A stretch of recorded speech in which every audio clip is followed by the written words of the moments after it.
Amen. We're going to do the table now. So, be seated. So before I start, I'm just going to be a few minutes, but if you could if you're not able to, just make sure you take a look at the table. I just want you to be able to see it visually. So if you can't see it, move around, make sure you can get a good glimpse of it. I'm going to ask the ushers, turn the lights down just a little bit for me, a little bit. Got some music playing in the background, right? So I want you to get a picture here of this table because this is your dinner reservation. This is an invitation. It's set for two. Set for two. And that was not always the case, right? Before the cross, it was this is why we don't use a big, broad buffet to do the table, right? Because after the cross, it became intimate. It became one-on-one. And Jesus is speaking to every one of us just where we are. And that's what this represents. In John 15:4, he talks, this is what the verse says. Abide in me, and I will abide in you. A branch cannot bear fruit if it is disconnected from the vine, and neither will you if you are disconnected from me. That word disconnected, this table is the exact opposite of that. This table represents connection. This table is life. This table is personal. Again, just, you go out with somebody special, you have a dinner. This is special. It's intimate. It's intimacy. It's knowing each other like you could never know anybody. And this table calls us. It draws us. He draws us at the table, closer to him. It represents his sacrifice in the blood and the body that was hung on the cross, that was spilled for all of our sins.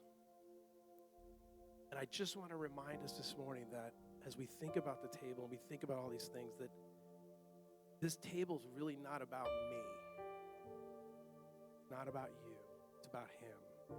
And too many times in our culture, we get those wires crossed all the time because everything in culture is me, I, what about me, my rights, my needs, right? And it's easy to go there. But this is a timeout. It's a get out of the traffic. It's a let's have dinner together and let's remember what this is all about. And I have to say, I was at the beach this week, and I was, we were there, and the waves were pretty rough.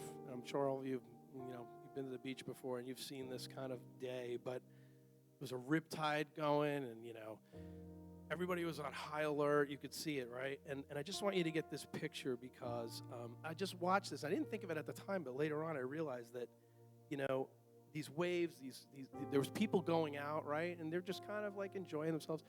And, before they knew it, a couple waves, you start to look, and they're like a little further out than everybody else. And what was interesting to me was you would see the lifeguards, and they were really on high alert. And I saw one time where this lifeguard jumps off the chair. Now, mind you, people are out in the water, whatever, and there's nobody out there going, oh my gosh, I need help, help me, come save me. Just drifting, didn't even realize that they needed to be rescued.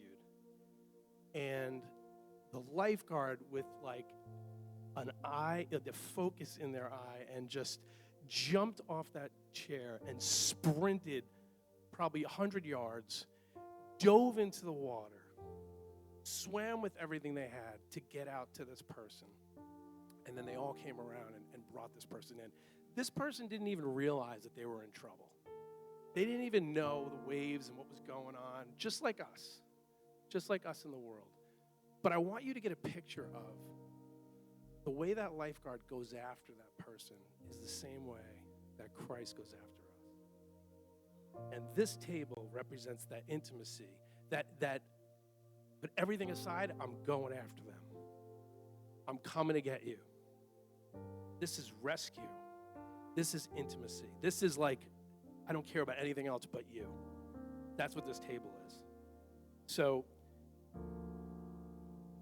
I just want you to get that picture. the relentless pursuit of God and his love for his creation, for you and I. And there's nothing you can do today or yesterday or tomorrow that's going to make that any bigger or better or make him want to love you more than he does right now. He would jump off that lifeguard stand and do that for you right now where you are. So you can't clean yourself up. You can't do anything to make him love you a little bit more. You can't read a little more, pray a little harder. We've been hearing in this place that is not the message. So as we come to the table today, I just want to invite you. This dinner, it's personal, it's intimate, and it's just for you. You don't have to do anything to prepare for it. Come as you are. Just come. He just asks us to come. Amen. Lord, we just cover the elements this morning, Father. We thank you for your sacrifice.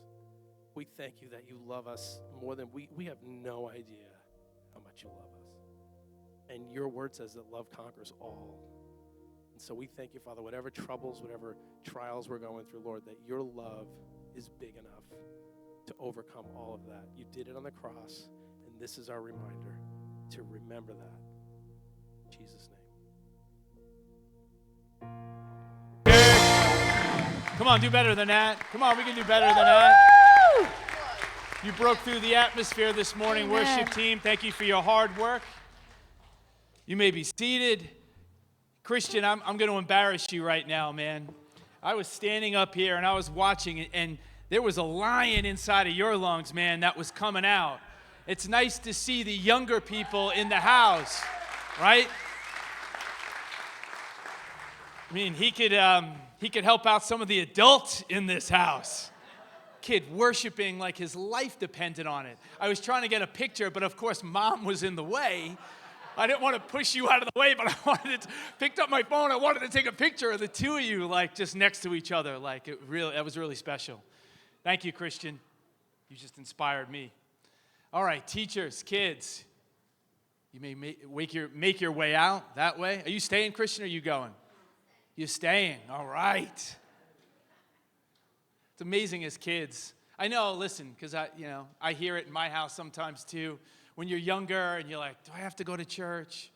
So many other things maybe I'd really want. I'm being honest, right? I felt that way as a kid. And I tell my mom sometimes and my dad. And, and then you get older and you don't realize how much you're actually getting, right? And I remember that from when I was a kid. But at the time, you're like, I don't know. Maybe it can be a little bit boring, right? You know what I'm talking about? But parents, you have to trust. Bring your kids to church. Believe and trust that when you bring them here, you can clap for that. Get them here. Well, I think today we'll have a little bit of fun, hopefully. All right, we are in a series. We're in the book of Revelation. We are just starting chapter 3. We are looking at the letters to the 7 churches. Jesus is walking among the churches in the first century there. John is on the island of Patmos, and he gets this beatific vision. And he's relaying all this and what he sees and trying to convey to us. So we are on church number 5, and we're going to be heading into Sardis. But I'm actually not going to be starting this morning looking at chapter 3 in the book of Revelation. I'm actually going to bring you here to the book of Proverbs. Solomon, the wisest man that ever lived, right? He didn't ask for riches. He didn't ask for fame. He asked for wisdom, and God said, since you asked for that, and you didn't ask for riches, and since you didn't ask to be the most famous person on the planet, I'm going to give you wisdom, and then I'm going to give you everything else. He did, and he made a lot of mistakes in his life, but anyway, Proverbs, amazing. And this is what he says, and this is going to be a segue into chapter 3 and the crux of the message to the next church at Sardis. Solomon says, a good name is to be chosen rather than great riches. To be esteemed is better than silver or gold. So Solomon is saying it is better to have something that is intangible, to have a good reputation in life is better than what your bank account says. You could have all the gold in the world. You could have all the money in the world. You could have great riches. But if you don't have a good reputation, then you really don't have much. And isn't this counterintuitive with the culture that we live in? Because the culture that we live in says the people that have all the money, they're the ones that really, they have all the power. And no, Solomon is saying the people that have real power, the people that have real influence, the people that have real clout are those individuals that have a great reputation. You can have both. Doesn't mean that you can't have both, but he's saying here, you need to think about your reputation because that's so much more important. Did you know that you have a reputation in the church? Did you know that you have a reputation when you go to work? They say what on the street, right? Do you have street cred? Oh, that guy has street cred, right? Come on, it's real, right? Everywhere we go, in the marketplace, there is a reputation. How about this? Let's just look at it this way. Apple versus the Android, right? And you know, I have to remind you every once in a while that if you have the Apple phone, the iPhone, that you are sanctified and you are filled with the Spirit, okay? And that if you have an Android, you're not. All right, I'm sorry. And can I just say this? Because I was with a group of men the other night, and I just brought this up because I have to get this out there publicly. This really bothers me. When I am in a group thread, a conversation, and it is glorious and heavenly when I send out a message and it stays blue, but when I am on a thread and it changes to green, I want to rebuke everybody in here that has an Android phone and that you make the conversation go from blue to green. Gosh. You send a tweet or whatever, and I'm like, I can see the tweet will come up, right, if it's just iPhones, but you Androids, right, when we send the tweet on that, can't read it. Anybody else? I'm not talking Android people. I'm just talking to it's anybody else you get annoyed. My brother, I'm related to somebody in Threads, and he ruins it. Anyway, I'm digressing, but you get the point, right? Everywhere you go, something has a reputation. A reputation, that's what Solomon is saying here. Now, what could you say damages a good reputation? I would say something that is not really undergirded by authenticity. Something that's not undergirded by authenticity will ruin a reputation. So something can look really good on the outside, right? And you look at something like a mirage in the desert. Oh man, that looks really good. And as you get closer, you realize that you've been duped. It's a mirage. It's not what you thought it really was. Think about dating. Where my mind went to. You think about all these dating apps and stuff, and people, they go online and they think they're actually meeting somebody, and then the term is they get catfished. Right? Have you seen these stories? How many of you saw the documentary, the Manti Te'o documentary on Netflix? A couple of you, right? It was incredible. The former Notre Dame football star. If you don't like football, the story is incredible. This guy has this seeming relationship with this person he's never met, and it went on for a couple of years. Right, Ryan? Am I right? A couple of years? Went on for this long period of time. What he thought it was is not what it really was. And so many people, there are so many stories like that. Or somebody's going to go somewhere, you read a review, or you buy a product, and you read a couple of reviews online on Amazon, and you buy the product, and then you get the product, and you're like, this is a piece of junk. This is a piece of garbage. These aren't real advertisements, or these aren't real testimonials. It's not real, it's fake. Or you stay somewhere. Did anybody go stay somewhere because you read reviews online? You went on Airbnb or you went on VRBO and you went to a place and you're like, this is not what it said it was. It looked like it. The reputation that I thought it had is not real. It is into that world that I need to take you into chapter 3 of Revelation. Because there is a church there, they think they're getting a report card. Do you realize all these churches, 7 churches, I'm a teacher too, they're all getting report cards. Do you remember? You get your report card, how excited you were. Maybe some of you weren't so excited, but you got your report card, and there were grades that you thought you were going to get. Not like today where you can see everything. And parents, I hope you're not those crazy parents that literally you put grades as teachers, we put grades in the system, and they get an email like 2 minutes later. How come she didn't do her homework, or what happened on the test or the quiz? And you're like, are these people kidding me? Oh yeah, I'm talking to you. If you do that, you're crazy. Teachers talk about you like you're crazy. Am I wrong? Yeah, it's crazy to do that. How am I wrong? No, it's not good parenting. You want to have to continue this conversation in front of everybody? Go ahead. Your turn now. Oh, jeez. No! Mrs. Canis, you run a school. Are teachers supposed to be, so she's with you. You two are on the same team? 2 minutes later, 5 minutes later? Come on! Don't be those parents. I don't care what they say. Wait a little while. I've had kids in there like, did my mom, my dad, they really emailed you already? Or I'm like, yeah, they emailed me like right away. I don't know. You figure it out. You talk to them. Can I get to Revelation? Can y'all stop me? Like, you're distracting me. Can we get to the point? All right, Revelation 3. Let's get into it. All right, here's our next church. All right, starting at the top. And it says, and to the angel of the church in Sardis write, these things says he who has the 7 spirits of God and the 7 stars. I know your works, that you have a name, that you are alive, but you are dead. How's that? You look like you're alive on the outside, but you're dead. Oh, thanks. Okay. So the report card grade is not too good. Be watchful and strengthen the things which remain that are ready to die, for I have not found your works perfect before God.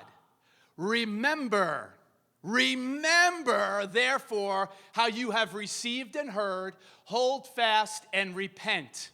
Therefore, if you will not watch, I will come upon you as a thief, and you will not know what hour I will come upon you. You have a few names, even in Sardis, who have not defiled their garments, and they shall walk with me in white, for they are worthy. He who overcomes shall be clothed in white garments, and I will not blot out his name from the book of life, but I will confess his name before my Father and before his angels. Oops. He who has an ear, let him hear what the Spirit says to the churches. And we've seen that in every single letter to the individual churches. We see that message. Jesus saying, he who has an ear, let him hear, spiritual ears to hear what the Spirit is saying to those churches and saying to us today. This is a map again, and we're just following the postal route that these letters, so there are 7 literal letters that would have been sent out. And we started there in Ephesus, and we went to Smyrna and Pergamos, and then Thyatira, and now we're in Sardis. We'll make our way and get through all 7 of these. I told you this series is going to be really long. This is kind of a mini-series in the larger series on the whole book of Revelation. So here we are, as I almost killed myself. Here we are in Sardis. Let me just give you a little bit of history about this place. If this thing wants to work, I don't know. Is the battery dying? No, there it is. All right, so let me just give you a little bit of the history. When you look at the collective historical memory, we could say, of the people of Asia Minor, the people that live there, Sardis had a lingering reputation as being a place that once was really great. Now, you see here in the picture, it's modern-day Turkey today. That's where all of these churches are. And if you go to modern-day Turkey, you can see some of the ruins. Sardis was a city that was on a plateau, 1,500 feet high. There was an acropolis that was built there. So it's built into this large hill.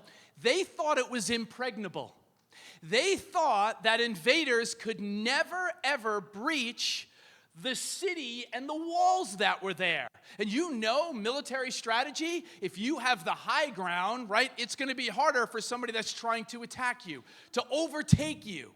So there was one road in and there was one road out. And it was a narrow road.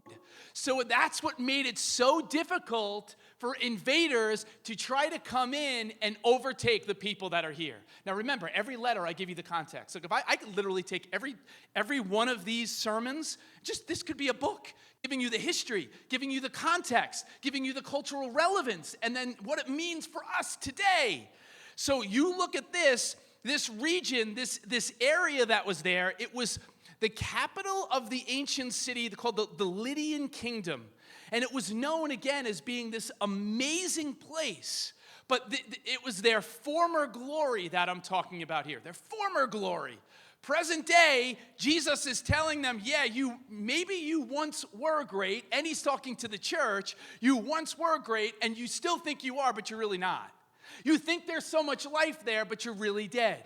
And last thing I could just tell you, historically speaking, in 549 BC and 218 BC, these people here at Sardis, the Sardinians, were overtaken. And it's kind of cool how they were overtaken. They were overtaken because they were asleep at the wheel and they thought that nobody could ever defeat them. And the one story is the first one, that the Persian king, Cyrus, as his army is there, the Persian army is there, there's a Sardinian soldier whose helmet fell over the wall there. Again, this city is on a hill. They think it's impregnable. The guy's helmet fell over the city wall. Some of these Persian soldiers happened to see this man make his way in what was really a secret path that you could not see with the naked eye. And he went to get his helmet. True story from history. He gets the helmet, he went back up. That enabled the Persian army to bide their time. They waited, and then they snuck in during the night when the soldiers were sleeping, and they overthrew the city. And it happened again in 218 BC. Same exact story. Soldiers were asleep, thinking that nobody was coming. Isn't that what the enemy does? He puts us to sleep. He has put in the Western church to sleep. He tries to put us to sleep. That's why Jesus has to tell them to wake up. Did you see the language when I read to you? It doesn't say Jesus is a thief. He says he will come as a thief. And he's going back to the context of the story that anybody that would have heard this would have went back in their mind to the two instances in the history of Sardis that they were overtaken because they were asleep. Every letter. That's why how amazing is this story?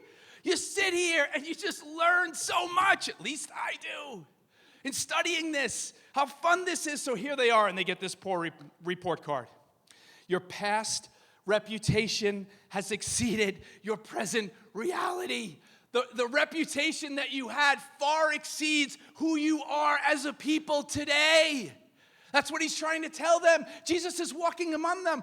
Remember, this is about grace, though, because he's telling them, take what remains. There's still time. Judgment is ultimately going to come, but you still have time. So what are you going to do with the time that's left? And you see, as we kind of walk through some of this now, externally, this is the key, this is the crux of what I'm telling us this morning from this. This is what God gave me to preach. Outwardly, and we have talked about this for a year and a half, outwardly, things can look really good. Externally, things can look good. We can be doing all the quote-unquote right things, but internally, there is no life that is there. And I'm sorry, but that is, I feel like a lot of churches, even some churches that you sit there and you listen to ministers, just because there's 10,000, 15,000, 20,000 people sitting in a church does not mean that church has real life. It may look like it's really living. There are probably tons of churches, not just in the States, but across the world that nobody ever knows, nobody's ever going to hear about. Tons of ministers, nobody's ever going to know their name. God knows their name, but there is real life in that church. Be careful what you look at. All that glitters is not gold, and what you see on the outside sometimes is not a representation of what you ultimately see on the inside. That is the message that we are seeing here at Sardis. It looks alive, but it's dead. It's dead. You know, this is kind of morbid, but it's true. If you've ever been to a funeral, right? You go to a funeral. I've done enough funerals, been to enough. You go there. Isn't it amazing what we do, especially in Western culture? We don't really do a good job in terms of dealing with death and dying. We just don't. Okay. And what's interesting to me, though, when you go in, you see the body that is laid out in the casket, right? And what happens? We put the best clothes on them, and somebody has a suit on. Their nails are manicured. Every hair is in perfect. I'm being serious here. Every hair is perfect. I've had people say to me, "Oh my gosh, don't they look great? And I want to be like, yeah, they look great, but they're dead. Okay? No. They look good, and we understand why they're doing that, and we want to remember them. Don't get me wrong, I understand that. But at the end of the day, we're looking at a dead body. It may look alive, but there is no life that is in that body. So much of religion promises to give us life, but it's dead. The shoulds, you ought to, all the things that religion says, self-effort, you need to do more, and that's going to give you life. And that's why so many Christians are bankrupt of any internal life and a real relationship with walking with God, because the external things haven't given them the life that they've wanted. And they're looking, and there's no wonder the churches aren't full. Because people have tried Christianity, it's been left wanting, but they haven't tried the real gospel. It's about self-effort, and you do it. Try harder. And that does not work for the church. And that is why what we've been talking about for the past year and a half. We don't want just good-looking corpses, right? How many of you remember the movie, this movie right here? Ready? Don't get religious on me. Ready? 1989 classic, Weekend at Bernie's. Did he just put up a picture? Some of you just woke up. You're like, oh, now I may get it. All right, Weekend at Bernie's. Can we watch it? No, we're not watching Weekend at Bernie's. Okay, so don't think we're watching it. So I'm talking to my wife, and I'm saying to myself, I'm thinking about mannequins, first of all, right? I'm saying, Megan, you know what? What Jesus is saying here, I think of mannequins. They look, do you ever see a mannequin in a store? And it, like, sometimes you're like, oh my gosh, like it's so lifelike. It looks like it's alive, but it's really not. Well, this movie, this 1989, I don't even know name. Can we call it a classic? Is it a classic? It's all right. The movie's terrible, right? But at the end of the day, the idea behind it is brilliant. And if I was writing a book or a chapter on Sardis, I don't know, this is how I would depict what the church looks like. No, serious. It's some of these churches, it's not hard. Like last week, Pastor Linda's like, that's not an easy church to like talk about. I'm like, I know, Jezebel, not easy, but it's fun, right? Anyway, Weekend at Bernie's, if you don't know the story, you don't remember the story, right? These two guys have to like pretend that this is like their, and stop me if I get this wrong. I haven't seen the movie in a while. Ryan, you're an expert on this, so just like, tell me if I get this wrong. But these two guys, that's their boss. Bernie is the boss, and he died. So they're associates, and then they have to, it's supposed to take place in the Hamptons, by the way, and they have to pretend, the guy's, he's a fraud, the guy who died, Bernie, and people are coming after him, but they have to pretend that they're pretending they're relatives of this guy, and they have to keep him looking lifelike in front of friends, family, business associates, everybody. That's the crux of the movie, right? How'd I do? Yeah, right, that's the movie. So they keep going around. Here's another picture, right? And you see through the movie, right? There's Bernie. And Bernie looks alive. He looks really good, doesn't he? He's got the cigarette in his mouth. He's got a cocktail. He's hanging out on the lounge chair. Life is good for Bernie. It looks that way. Church, this is what is, spiritually speaking, this is what is going on in the church. Religion is just propping us up to make us look like we're alive, but we're dead. I want to ask you this morning, do you feel like Bernie? Do you feel like outwardly you're so sick of going through the motions of religion and saying the right things and being a professional Christian? And when you come into church, amen, God bless you, but you're yelling at your spouse and you're yelling at your kids as you walk in the door, and you're not real with who you are and what's going on the inside. Are you a professional Christian? Should I go around? Are you a professional Christian? Because at times I can be a professional Christian. Let's keep it real. At times, I know how to talk I know how to talk the talk. If I want to, in the right places, put me in a room with people. No, you learn it. That's why I love sometimes when people come into the church that don't know anything about Christianity. I'm like, oh, please, thank you. You're not a professional Christian. You don't know that you're not allowed to say that or pray that way in a meeting. Church, we need to be focused on the inner life of Christ. Stop trying to prop ourselves up with dead religion and dead works. The dead man is dead.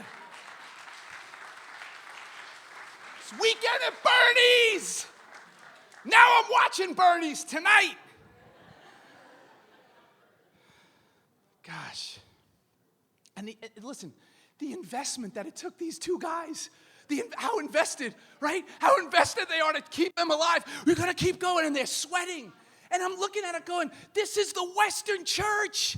This is what we do with all of our programs, with all of our meetings. We think more meetings, more programs, that we are going to be more alive. And we have missed the real, true gospel. It's Christ in us, the hope of glory.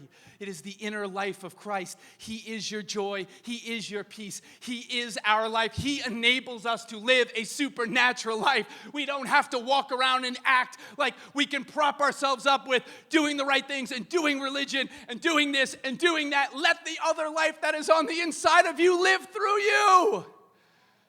That's real Christianity. I'm serious though. Aren't you sick of being a professional Christian? I am. You know what's cool about this church too? I just love leaving that picture up there, by the way. You know what's cool about this church too? What's really interesting? I want you to notice something. Bob, get this, ready? Because you always take notes and you're all into this. There is no mention like the other churches. Not all of them. We're going to see the church next week. There's no rebuke for the church at Philadelphia. But when you look at the church at Sardis, there's no mention of the enemy. There's no mention of Satan.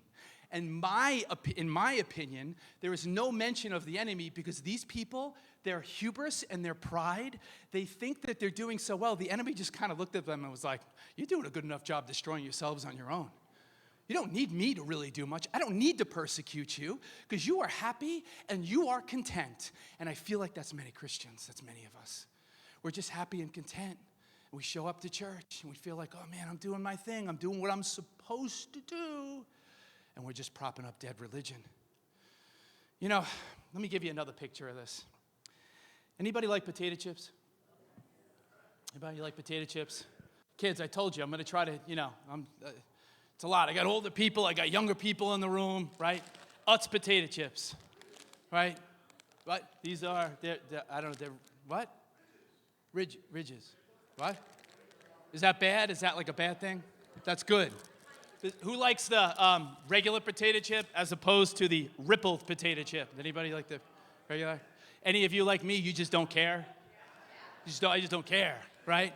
But here's what's so interesting to me. I was thinking about it. I was in the closet. It's amazing I get sermon illustrations, just like you walk around like life, right? You just think about things, and Megan's always like, that's a sermon illustration, whatever. But I will say this, Barb. You know what I love? I love when people go, this is a sermon right here, and they'll give you something, and I'm like, do you know how hard a sermon is to like put together? You get the idea. I'm like, yeah, the idea is really cool, but then I got to like put that idea together and like, right? It's not easy. Anyway, just I feel like I'm on therapy couch there, right? Anyway, so we have a bag of potato chips. You know what's really cool about a bag of potato chips? I like this one because this is the family size. Yeah, family size potato chip bag. Scott, it's a pretty big bag, right, of chips? Got this at Walmart this morning, 9 o'clock in the morning. Bought a bag of potato chips. I was praying I didn't see anybody that knew who I was seeing me walk out with a bag of potato chips. But here's what's cool. John, you ready for this? John, you ready? Okay, I'm going to open this. If anybody is hungry, I'm going to pass this bag around. That has never been done at a City on a Hill community church sermon where I passed around. People take, I'm kidding. I'm not germs, and we're not doing that, right? But if I did, so I open this because it looks like a big bag. You ready? Oh my gosh, I just got hit with a blast of air, okay? Now I look in the, wait, what happened? Wait, can somebody look in this, Sue, can you look in this bag? What's up with this bag? I have a full, It's a quarter full. it's a quarter full. Scotty, it's a quarter full. Just get a smell of that. Oh gosh, this is good. I need to make some of you hungry, right? You know what's amazing to me, right? You know where I'm going with this. We buy bags of potato chips, and it looks like on the outside that it's really full. Danny, it looks like you want some? You can have one. Go ahead, take one. Go ahead. And it looks like it's full, but there's a quarter to a half of the bag that's actually full of the potato chips. So what I see in that is, yes, it looks really good, but half of it is full of air, and the problem I feel like with the church is there is a lot of spiritual hot air in our bags. Oh, preaching today, y'all! Preaching today! What? Listen, there's spiritual hot air in my bag. Don't get too excited because you have some too. If I was to open up your bag and we puff ourselves up with all the spiritual talk and how we're supposed to act and how we're supposed to look in church, But how about being real and keeping it real and talking about what's really going on the inside of us? This church had a reputation of looking really good, and they were full, and they were alive, but there was so much spiritual hot air in them. And God was hitting me all week. How's our church here at City on a Hill? How are we doing? I'm a pastor. I have to ask myself this question. Are we full of a lot of spiritual hot air? How about my own life? Where are you? Are you full of hot air? As opposed to, can I give you one more illustration? Christian, can I go one more? Can I take it a step further now? Oh, I bought this too at 9 o'clock this morning at Walmart. Bought a beef jerky. Do you ever have a beef jerky? Yeah? Are you going to walk the dog after church? Because you only get this if you walk the dog after church. See how I can parent from the platform while I'm preaching? It's not easy to do. But anyway, here's what I want you to see the difference. The potato chip bag, they fill it with hot air. But I'm thinking about something like this, where it's vacuum sealed. What you see is what you get. There is no hot air that is in this. They take all the air out, they suck all the air out, and what it appears to be is exactly what it is. And what I'm saying to us today is, I hope we as Christians, are we really passing that potato chip bag around? I think people are really eating potato chips. I feel bad for those people that missed church this morning. How was church last week? They, the loaves and fishes, there were potato chips that went around. Pastor fed the whole church with one bag of potato chips. Oh. And to make matters worse, my wife is opening the Slim Jim in the middle of the sermon to distract my 14-year-old. It's good, right? It's pretty good. Did you get my point, though, church? Come on, come back to me. You get my point? What you see is what you get, and unfortunately, in so much of the church, that's not the case. We are playing church. We play church. We're professional Christians again. It's the only other way. And some of us, we can be potato chip Christians. We look really good, and we know how to act. But God is challenging this church, and I feel like God wants to challenge us.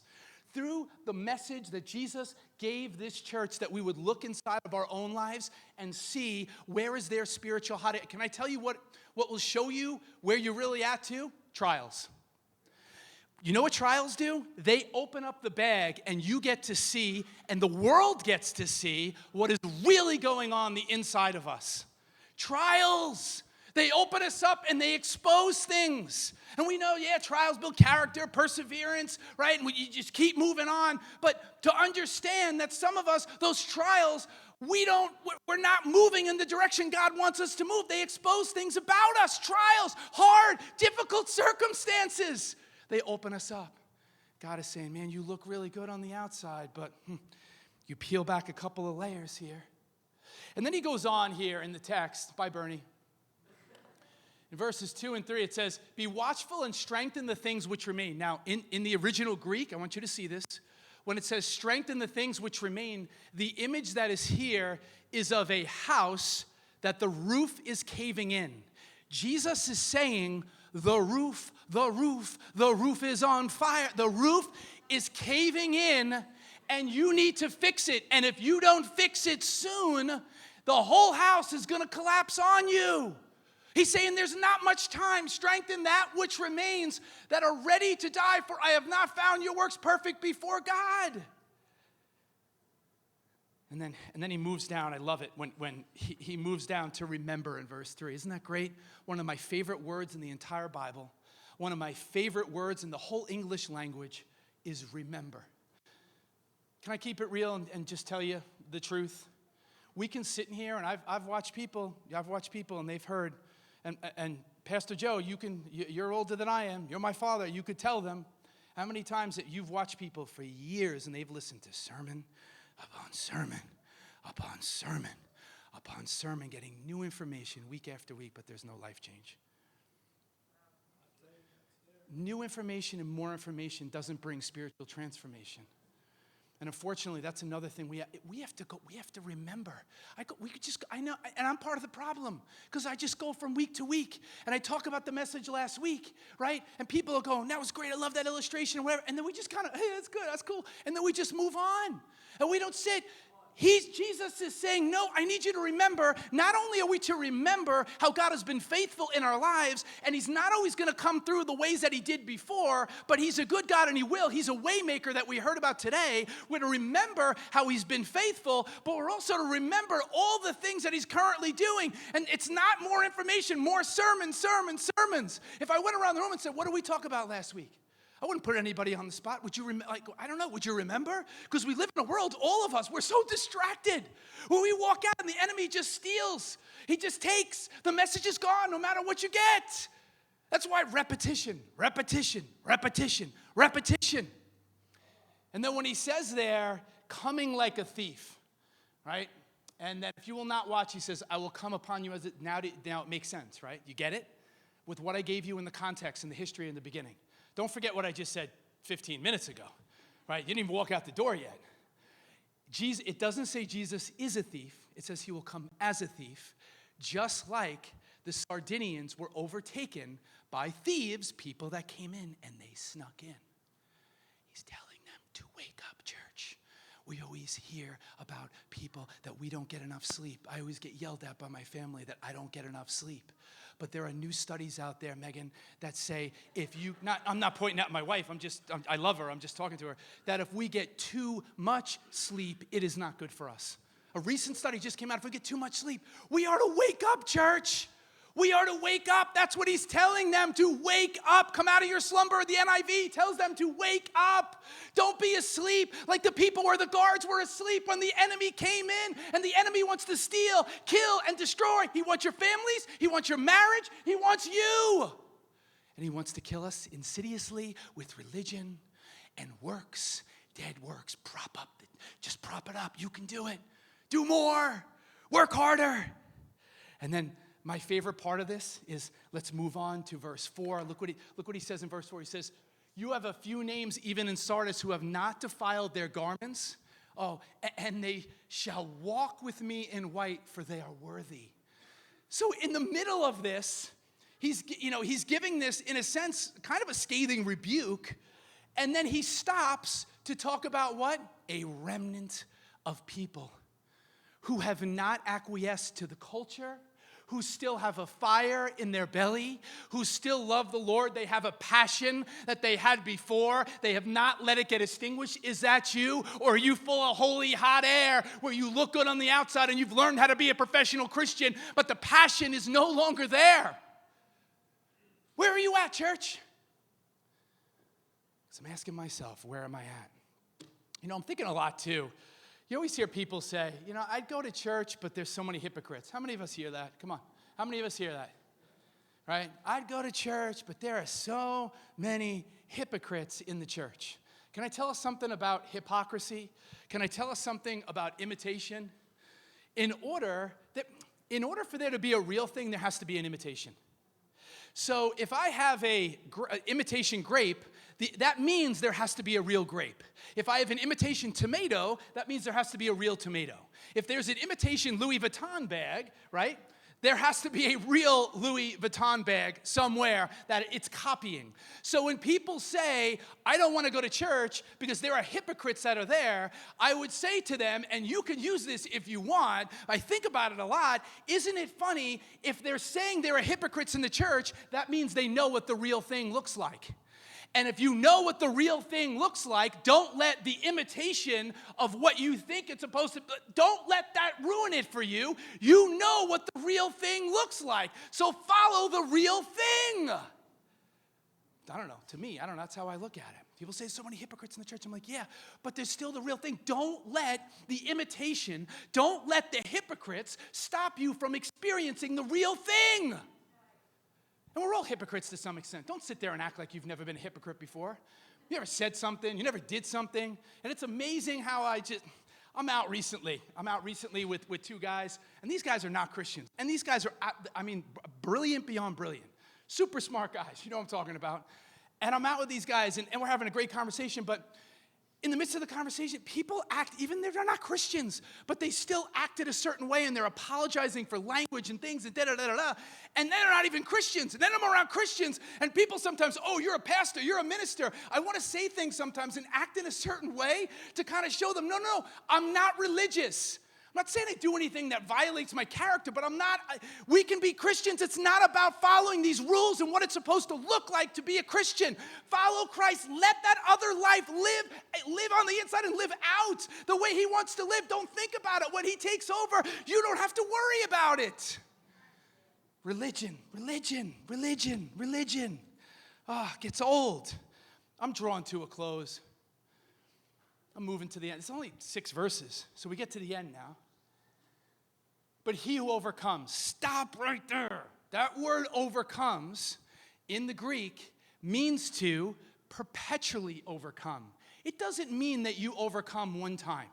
It doesn't mean that you overcome 2 times. Jesus is saying, he who overcomes time and time again shall be clothed in white garments. Do you see here what Jesus is giving? Last week, and I'm going to go back to see if you remember, and some of you, I don't see that much, so I have to say it again. Last week we said, every time there is a future promise that is mentioned, it is attached to a current down payment right now. Future reward, but there is a down payment first in reality in today that has to be paid in order to experience that. And what he is saying here is, shall be clothed in white garments, looking resplendent, looking beautiful. It means in Greek, strolling with Jesus. Somebody that has incredible union with him, but the way to get union with him one day is to experience the union today, to know that you can experience it not one day, not so many churches that say you can experience heaven when you die. Oh, they're in heaven now with all the angels and all their love. No, you experience heaven and God now, the life of Christ right now. Don't wait. That's the gospel. And then it says here, I love this. Can I tell you what this doesn't mean? I don't know what you guys did a Bible study on this. I don't even know if Jack's here, or if you've been a Christian for a long time. When you look at this part, I have to mention it.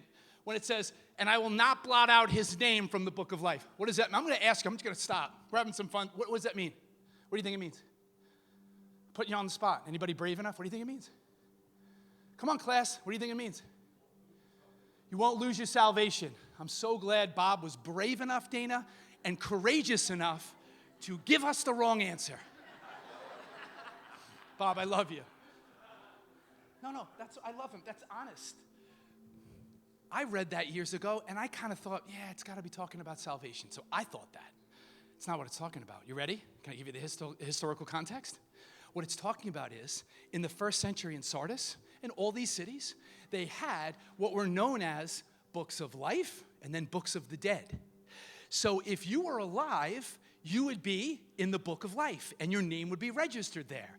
If you died, your name would then be transferred over to the book of the dead. Right? Now, I don't know if people in that culture, if when they were dead, if they voted for things, I don't know, but I'm just saying, right? You were either in the book of, that was supposed to be a joke, book of life, and then book of the dead. So what he's saying here is your salvation is not in jeopardy. That's not what Jesus is talking to. Everybody that heard these words would have understood. He is talking about you are on the verge as a church collectively in being transferred from the book of life as a church collectively being moved over to the book of the dead. You're almost there. You look good on the outside again, but you're not alive because you don't have the real spirit of Christ. You're not living from that other life. You're living from your works. You're living from the programs. The preaching was good. The worship was good. It was hot. They were hopping in that place. Everything was great. And it looked good on the surface, but when you pulled back the layers, it wasn't so good. And I have to finish with this. I'd be remiss if I didn't. Thank you, Tommy, for coming up. As we finish here to this church, and we go to church 6, I love this part here when it's talking about the future reward here, that he who overcomes, again, that word we said means perpetually overcoming in situations, shall be clothed in white garments. Do you realize what is at stake for us with our one and only life? Our one and only life, the rewards that are at stake for how we live This life right here, we always, the dot and the line, this little bit, when you look at our eternal existence, it's this small. You live 80 years. Man, you live 90 years. Whoa, 95. It's still infinitesimal. It's still tiny when you compare it. And Jesus is saying, don't forget the future rewards. And don't forget, ready again? Don't forget the authority that I have given you now. And I'm giving you the illustration again because some of you don't see it. I never do this, but I'm doing it again. Last week, I ended my sermon with talking about this just from the other church. He who overcomes, we need to understand the authority we have. And here was the illustration I said. I said, you can go to an athletic contest. You can go to a game, right? And you see, I use football because I think that's the best image, or you can use the NBA. And you see some of these guys, a guy in the NBA is 7 feet tall, right? My favorite player of all time, Patrick Ewing, 7 feet tall. And you see these guys, right? And these little refs that are like 5'10", 5'9", 6 foot, right? And the player starts to argue with the ref about a call. And the ref will tee him up. In the NFL, you see these big linemen, and they get all mad about something, but they know if there was a fight, a physical fight, if they're going to go fisticuffs, there's no way the ref is going to defeat the player that is there. They don't have the power to do that. But we said last week that we have the authority, just like the ref in the game has the authority to tell that player, you are out of here, you're ejected, that's a foul, that's a flag.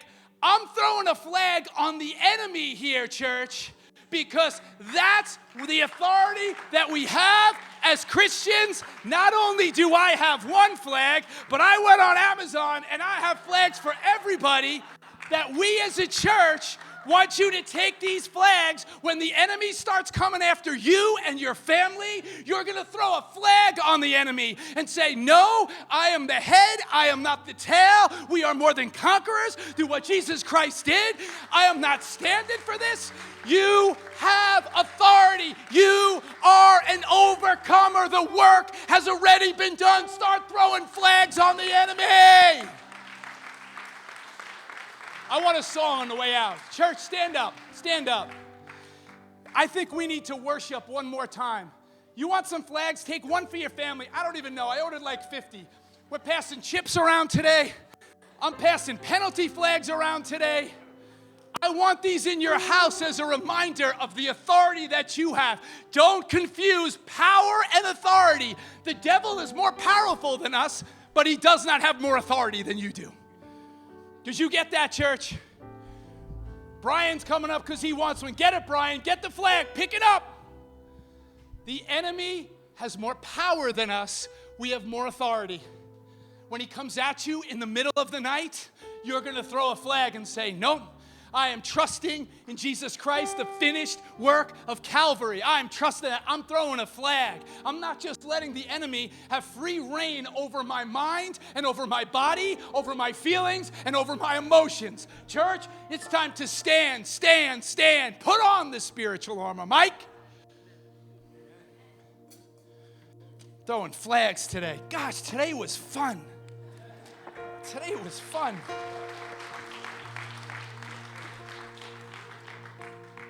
Visuals. I believe in that as a teacher, in a school, in a church. I believe visuals are powerful, and they demonstrate things, and they help us to, as Jesus said, remember. I want you to remember who you are and how powerful you are because of the authority that Christ has given you. No authority on your own. Just sing. Just sing. Don't wait for me to stop. That may not happen. Just sing.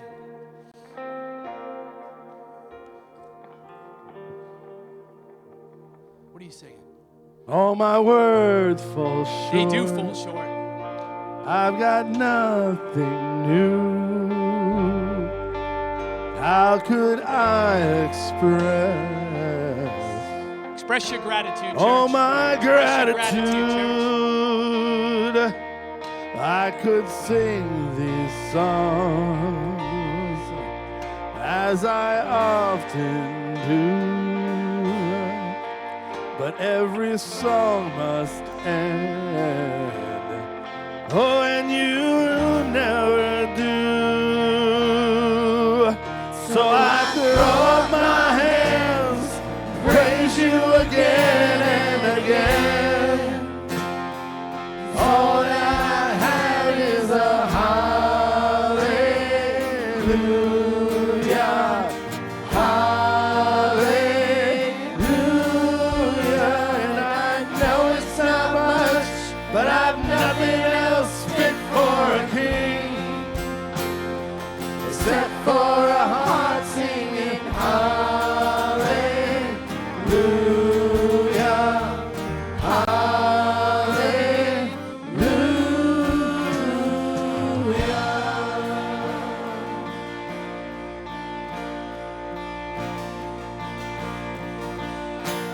I've got one response.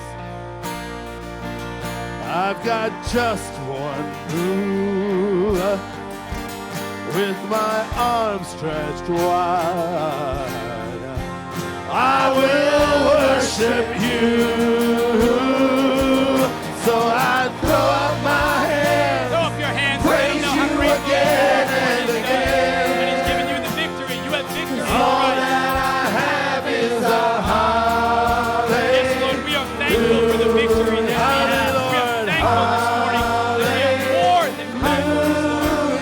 And I know it's not much, but I've nothing else fit for a king. You are the King of Kings and Lord of Lords. Set for a heart singing hallelujah. Come against religion today, the spirit of religion. We come against the spirit of works and to do more, and it's already been settled. We have good standing with you, Lord.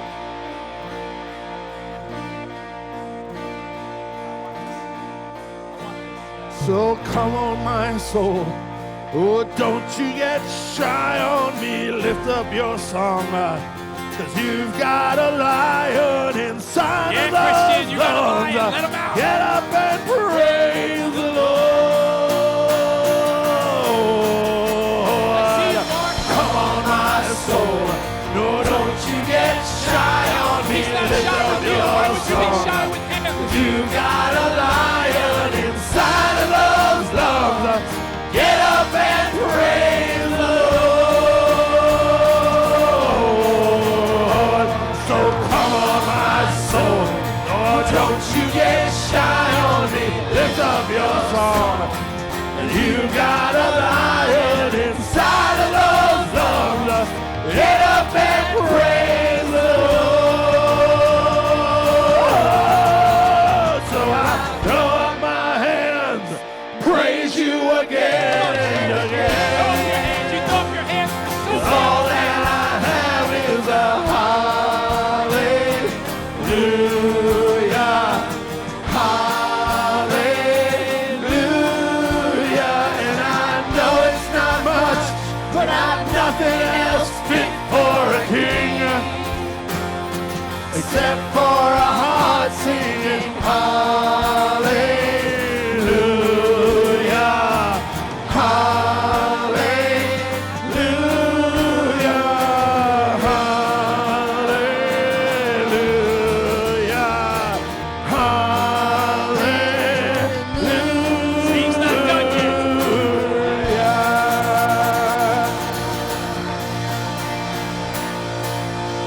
One announcement before you walk out of here. One announcement. We showed the movie. This place was packed out on Thursday night. It was great to see so many of you come out for the movie, The Sound of Freedom. We are going to be having a meeting following the Sunday meeting on August 13th, right? And for next steps. We had people that were here. Vinny, I see that you're here. We had people, law enforcement, people that, are experts. We're not experts, but what we can do in our community. And I'm going to press even harder. I don't know if they're going to be around, but I was pressing on, what can we do as a church? Instead of just going, man, that's really sad. No, what can we do in our area? So if you want to be part of that on the 13th, feel free to come on out. This weather outside is insane. Get out and go enjoy it. You shouldn't be sitting in here. Fellowship outside. All right, we have missionaries coming next week too, by the way, from Morocco. They're amazing. I sat and listened to them. Friends of the Friars. They're incredible people. You don't want to miss it. Come out for that next week. All right, have a great week.